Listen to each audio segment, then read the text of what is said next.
कन्यादान करने के बाद माता पिता किसी आफत मुसीबत में अपनी बेटी से आर्थिक सहायता लेने से क्यों कतराते हैं?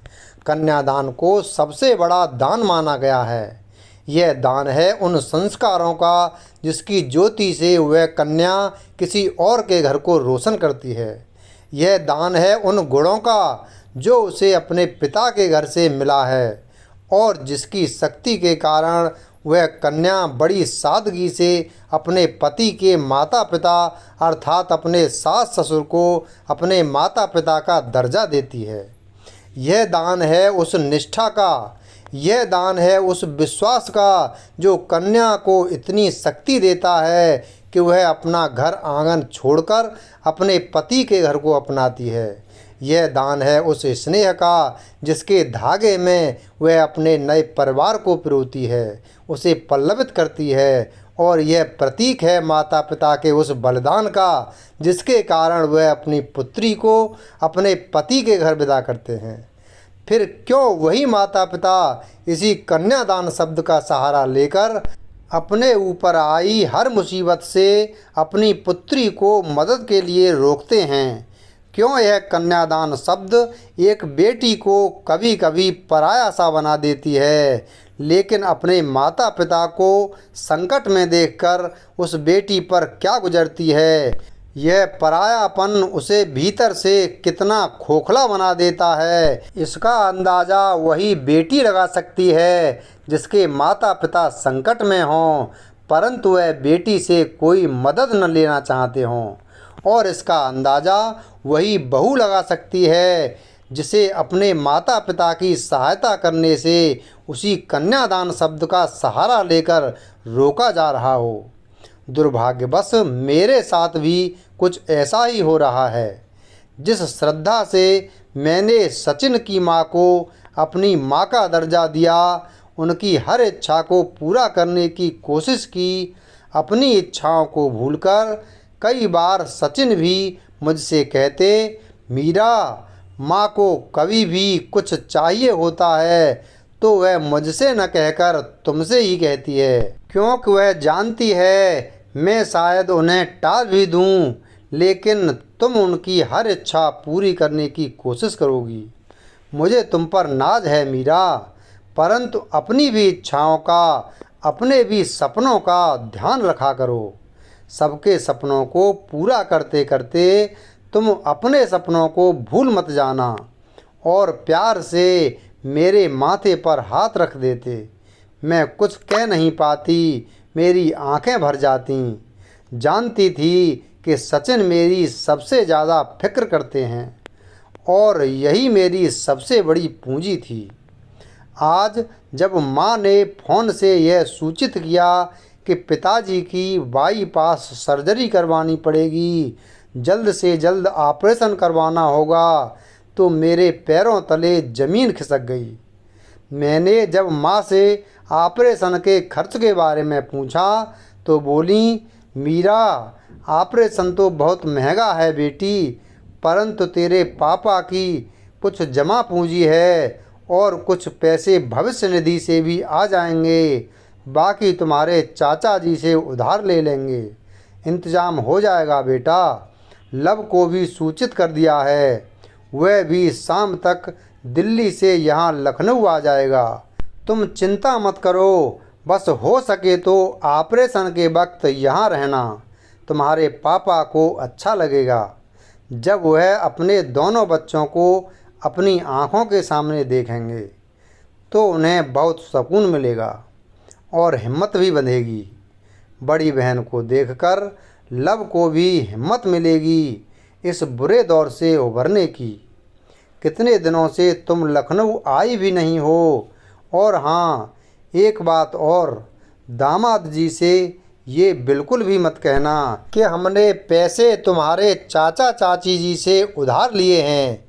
तुम्हारे पिताजी कभी भी तुमसे और दामाद जी से पैसे नहीं लेना चाहेंगे, तुम तो उन्हें जानती हो ना। बस बेटी जल्द से जल्द लखनऊ आने की कोशिश करना। मैं माँ से कुछ कह नहीं पाई। दुख, चिंता और इस पराएपन की तकलीफ ने मुझे खोखला सा बना दिया था। दिल तो कह रहा था कि तुरंत सचिन से कहें कि वह 10 लाख रुपए पापा के अकाउंट में ट्रांसफ़र कर दें, पर जाने क्यों वह रुक गई। वह जानती थी कि सचिन के पैसे उसी के पैसे हैं और सचिन कभी मना नहीं करेंगे, परंतु फिर भी कदम क्यों रुक गए। सचिन ने यह पैसे फ्लैट बुक करने के लिए जमा किए थे। उनका सपना है कि हमारा अपना घर हो और अपने नन्हे मेहमान का आगमन अपने घर में हो। माँ जी ने सभी को अपने नए घर के बारे में बता रखा है और उस पर से माँ सचिन से कुछ भी आर्थिक मदद नहीं लेना चाहती हैं, परंतु मैं तो बस अपने पापा की जान बचाना चाहती हूँ और मैं यह कतई नहीं चाहती कि पापा मेरे होते हुए अपने छोटे भाई से मदद लें। चाची हर बार माँ को कितना कुछ सुनाती हैं, ऐसे में फिर उनके सामने हाथ फैलाना उचित नहीं है। आखिर बेटी होने के नाते क्या अपने माता पिता के आत्मसम्मान की रक्षा करना मेरी जिम्मेदारी नहीं।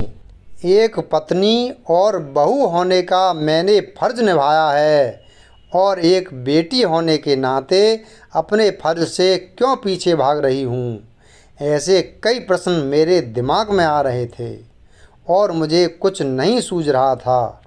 फिर मैंने माँ जी से इस बारे में बात करने की सोची। आखिर सचिन के पैसों पर जितना मेरा हक था उतना ही माँ जी का भी था।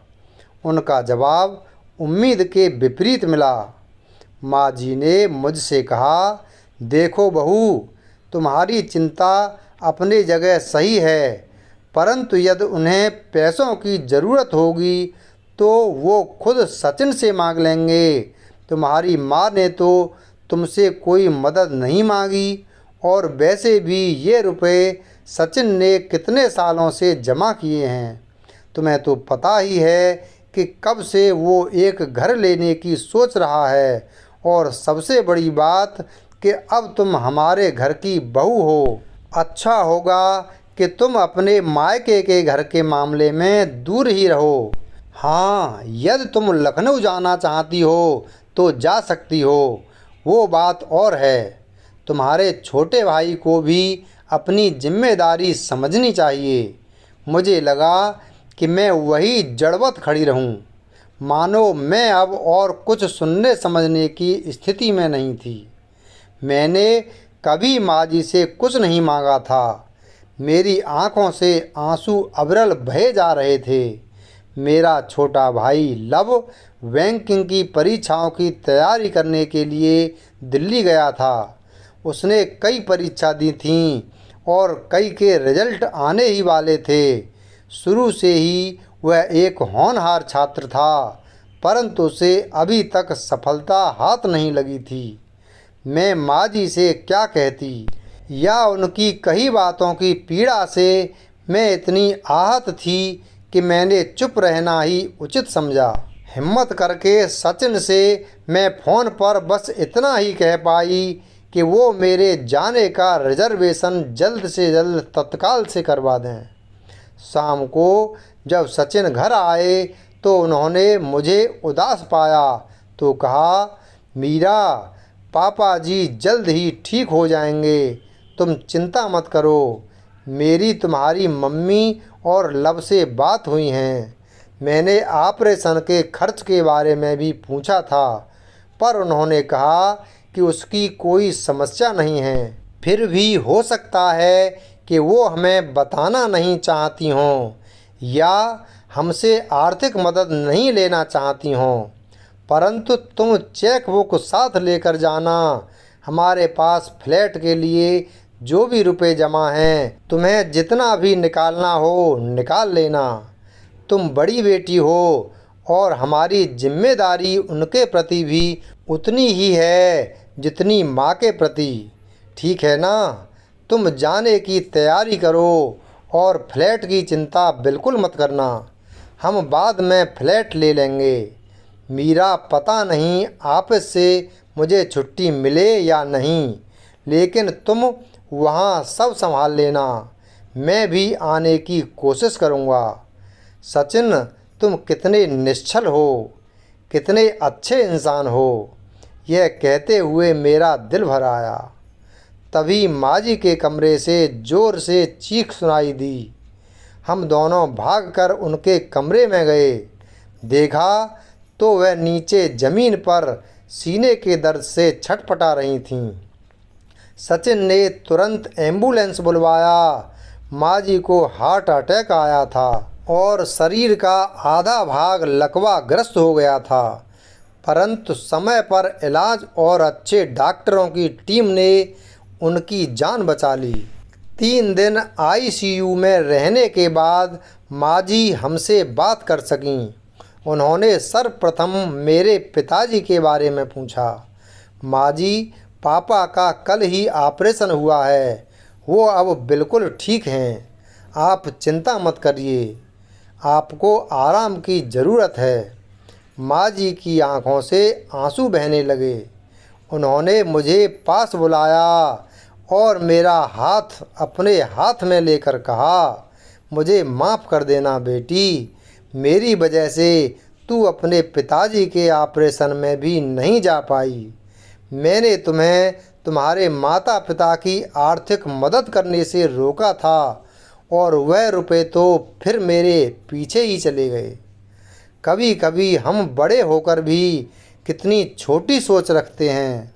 तुमने जितना मेरा सम्मान किया, उतना स्नेह और सम्मान तो एक बेटी भी नहीं करती। माँ जी यह कहकर फूट फूट कर रोने लगीं। सचिन मेरी तरफ आश्चर्य से देखने लगे, मानो वो अपनी माँ की कही बातों को समझने की कोशिश कर रहे हों। मैंने मुस्कराकर माँ जी से कहा, माँ जी, अब आप ये सब भूल जाइए। चलिए मैं आपको एक खुशखबरी सुनाती हूँ। लव का सरकारी बैंक में अफसर पद पर चयन हो गया है। माँ और पापा बहुत खुश हैं और मैंने माँ से बात कर ली हैं। हम पापा के अकाउंट में कुछ रुपए भेज रहे हैं। माँ तो हमसे मदद लेने के बिल्कुल खिलाफ थी, बार बार यही कह रही थी कि हम कन्यादान कर चुके हैं, बेटी दामाद से मदद लेना ठीक नहीं लगता। लेकिन जब सचिन ने उनसे कहा, कन्यादान करके आपने ऐसे संस्कारों और गुणों का मेरे घर दान किया है जिससे मेरे घर का वातावरण और मेरा जीवन धन्य हो गया। अब हमें पराया न समझें। मीरा का क्या आप पर और पापा पर कोई हक नहीं? क्या दामाद होने के नाते मेरा कोई दायित्व नहीं? आप लोगों का आशीर्वाद रहा तो पैसे मैं फिर कमा लूँगा, और उन रुपयों का क्या मोल जो अपनों के काम न आ सकें। माँ जी ने सचिन की तरफ देखा और कहा, माँ की गलती को बेटे ने सुधार लिया। एक माँ के लिए इससे बड़ी गर्व की बात और क्या हो सकती है। हम माँ जी को घर ले आए। उनके इलाज में भी काफ़ी पैसे लग गए थे। कुछ रुपए हमने पापा के अकाउंट में भी ट्रांसफ़र कर दिए। लव ट्रेनिंग के लिए दिल्ली चला गया। माँ को अब चाचा जी से रुपए उधार लेने की ज़रूरत नहीं पड़ी। लव की सफलता की खुशी ने पापा को ठीक होने में दवाइयों से ज़्यादा मदद की। दामाद के अपनत्व ने उन्हें गौरवान्वित कर दिया। वह खुशी से फूले नहीं समा रहे थे। मैं हर रोज़ उनसे फ़ोन पर बात करती। माँ जी की तबीयत की वजह से मैं लखनऊ तो नहीं जा पाई, परंतु सचिन और मैं प्रतिदिन 3-4 बार ज़रूर पापा से बात करते। कुछ दिनों बाद सचिन ने मुझसे पूछा, मीरा, माँ उस दिन हॉस्पिटल में क्या कह रही थीं? मुझे समझ में नहीं आया। क्या उन्होंने तुम्हें पापा जी को पैसे ट्रांसफ़र करने से रोका था? मैंने हंसते हुए सचिन से कहा, तुम्हें इतना परेशान होने की कोई ज़रूरत नहीं है। यह सास बहू के बीच का मामला है। तुम तो बस अब मेरे लखनऊ जाने का रिजर्वेशन करा दो। माँ जी भी अब ठीक हो गई हैं और ऑपरेशन के बाद मैं पापा से मिली भी नहीं हूँ। इस पर सचिन ने झट से कहा, अच्छा तुम अकेले अकेले लखनऊ जाना चाहती हो?